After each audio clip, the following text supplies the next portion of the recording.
Ladies and gentlemen, on the morning of April 15th, 2023, our world changed irrevocably. I woke up in my home in Khartoum, gripped by fear that only a mother can truly understand. As I cradled my 9-month-old baby, I rushed downstairs praying that my worst nightmares wouldn't come true.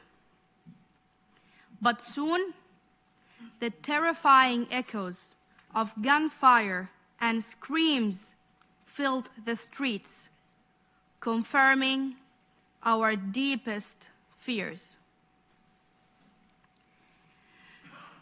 The innocence of that morning shattered in the instant, leaving us forever adored.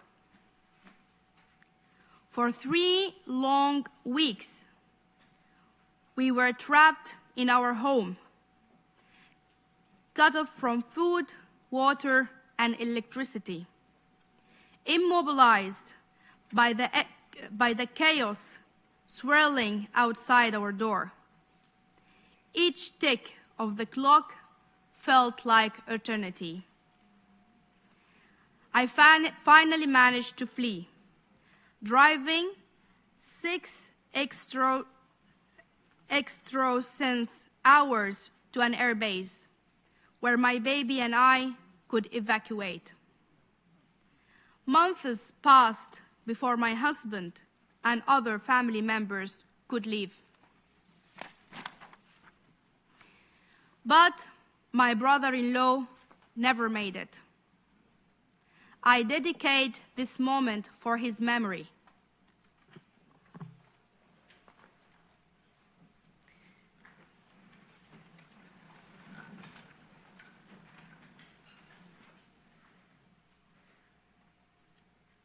To Professor Abdin Shaddad.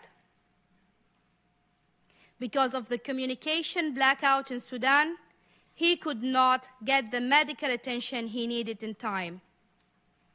He is not the first casualty, and tragically, he will not be the last if we don't stop this war. Thank you.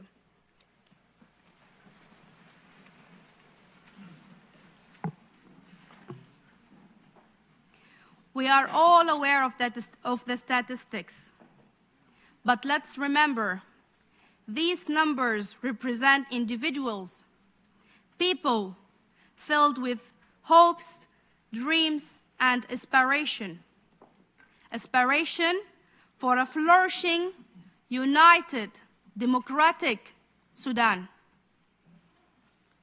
These numbers are me, my family, and friends.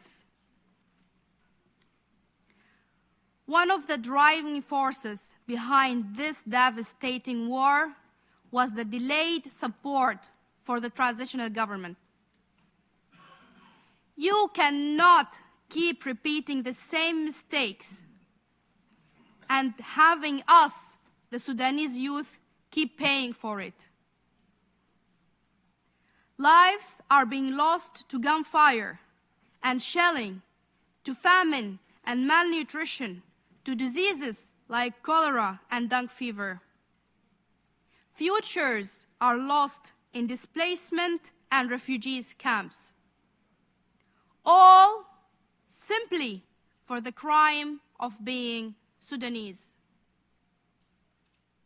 We are collateral damage in the power struggle of the warring factions. They and the international community are indifferent to the cries of Sudanese youth.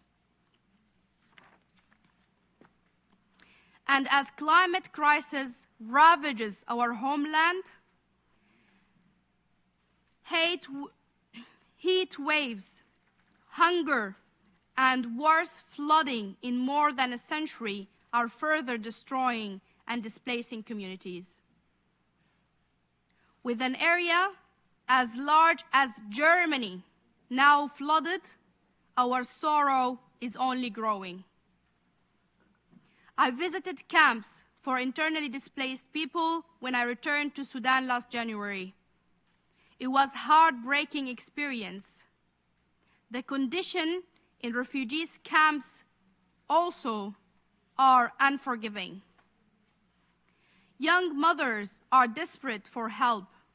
Newborns are struggling to stay alive. We must stand together, all, especially for the victims of unspeakable atrocities, including sexual violence and rape. Fueled by a commitment to our shared humanity, a group of young Sudanese and I launched a grassroots initiative in June 2023 called Sudan Relief Project Team. A year later, we have 140 volunteers and 6 staff, of whom 113 are in Sudan. We document what's happening because of the war, raise awareness, and do something about it. We have surveyed 1,500 young Sudanese to understand their wants and needs. Education, jobs, food security, and stop the war topped that list. We are not the only ones. Across Sudan, young people are working tirelessly in emergency response rooms and soup kitchens, aiding their neighbors, standing up against the chaos, and dreaming of a brighter tomorrow. This is what humanitarian aid should look like: localized, easy to access, and focused on resilience. The leaders of today need to start listening to Sudan's youth. We are the torchbearers of peace. Your support, be it financial, technical, or even moral, is now vital to Sudan's struggle. Stand with us. Listen to us. Believe in us. Help us to deliver lasting peace, because simply we deserve it. Thank you.